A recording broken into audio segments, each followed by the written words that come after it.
This wasn't your ordinary trip down Highway 124.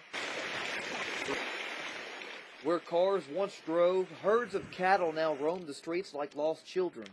The Bolivar Peninsula saw some of the heaviest damage from the storm and took the longest to reach as flooded roads, high winds, and downed power lines were just some of the obstacles that were in our way. In High Island, houses were torn off their foundations as the city experienced damaging winds up to 110 miles per hour. Orban Thompson, who works for the High Island Fire and EMS Department, says even Hurricane Carla in 1961 was no match for Ike. And when I was a kid during Carla, but I remember a lot of it, you know. This was just a lot bigger. Thompson urges residents not to come back until local officials give everyone the okay. It's really bad here, and some resources are coming in here. We are in dire need of getting fuel in here, mainly gasoline for our generators. Entire neighborhoods on Bolivar Peninsula have been wiped away by the height of Ike's storm surge. Homes were knocked off stilts, leaving empty slabs where the houses had stood. Cars rest upside down on piles of junk or buried in 6 feet of sand. While in Gilchrist, we met Jareth Beard, who is one of the few residents that rode out the storm in High Island and got a first-hand look at the destruction left behind by Ike. I'm shocked. I could have never seen anything or even dreamed of anything like this. It's bad. It's a disaster area. Jareth told us that he was on his way to survey the damage at his grandmother's cabin, but from the looks of Gilchrist, he already expected the worst. Actually, me and a friend of mine kayaked down here a couple of days ago. Nothing left but a bunch of pilings. As we continued our tour, we came across two gentlemen who, like us, were dodging debris, mounds of sand, and downed power lines, which all but covered Highway 87. Both were hoping to find any trace of what used to be their cabin. Total destruction. That's, I mean, I don't even know where.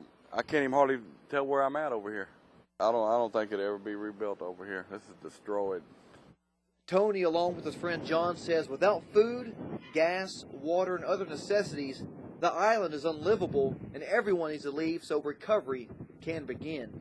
It's gone. I mean, you know, guys, there's no sense of coming over here. If you don't see your place, it's washed up out here and all this debris. There's nothing left, guys. I wouldn't see you picking it up and trying to take it anywhere.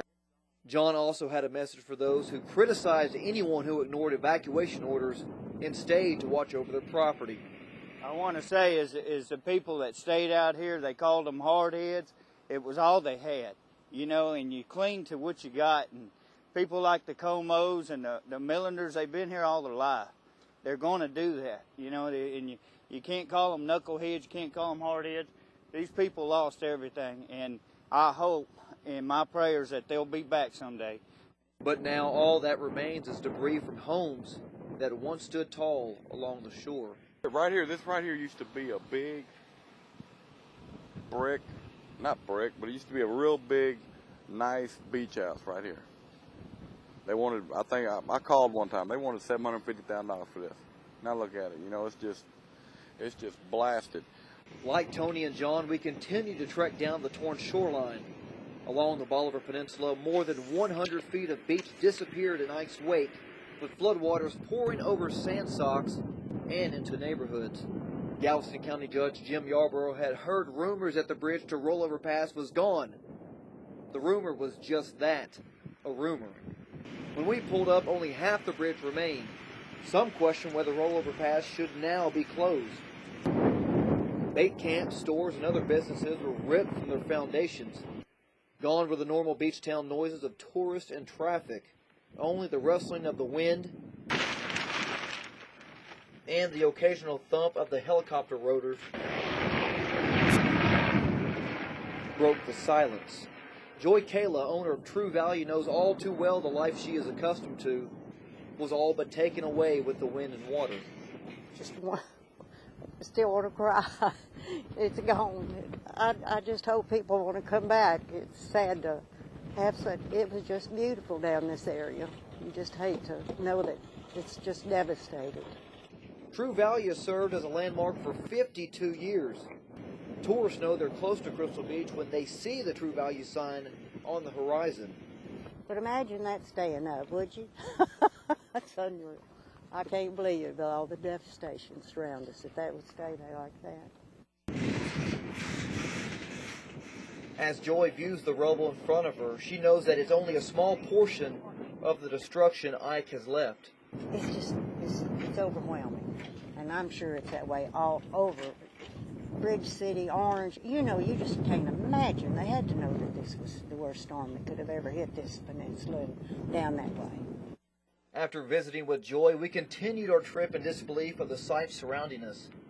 What we saw was much of the same.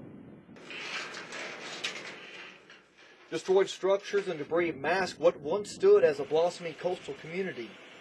What remains of this vibrant beach resort, home to 30,000 residents during its peak season, is now just a 27-mile wasteland of sand and debris. Damages from Hurricane Ike are estimated at $27 billion.